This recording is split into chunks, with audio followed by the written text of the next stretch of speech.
welcome to In Chrysalis. I am Becky. Today I am going to show you how to make a protein coffee. Now, this is how I start pretty much every day. I have never been a breakfast person and I find it really difficult to eat solid foods before midday, but yet I definitely want to make sure I'm getting protein in first thing in the morning. So these protein coffees work really well for me. So anyway, you're gonna start by just getting your nice little thermos here. This happens to be my Milwaukee Brewer one from Fan Appreciation Night 2025. Whichever one works for you. If you got a Packer one, a Bucks one, Badger one, any of those will work just fine. Or whatever team you happen to like. So we're gonna start out by getting some ice in the mug. Don't trip over the cap.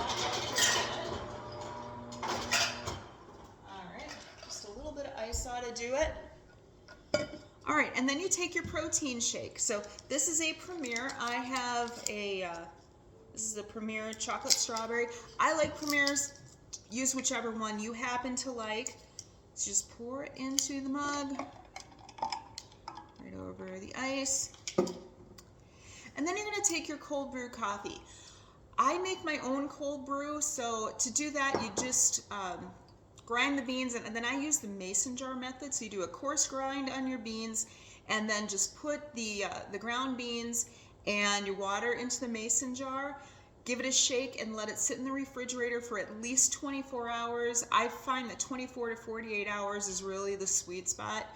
And so then after it's been in there for that amount of time, you just strain out the grounds using cheesecloth and a strainer, and you are left with just like really intense, delicious coffee that you can doctor up, 100 different ways, really however you like it.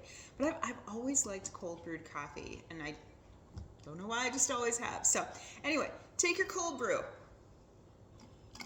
and you're just gonna top off your mug. I like to take it pretty much right up to the top. And then it's a good idea just to take a spoon, give a little stir. All right, cap it off and you're ready to go.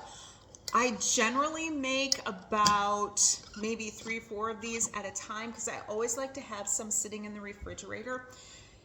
If you're having a day where you're just having a really hard time getting your protein in, or you just need a pick-me-up sometime later in the day and you want to get a little protein in, this is just a really good way to do it. And you can make them however you want, but mine are pretty basic, but they definitely hit the spot and help you hit your protein goal. All right, so thank you for joining me. Have a great day.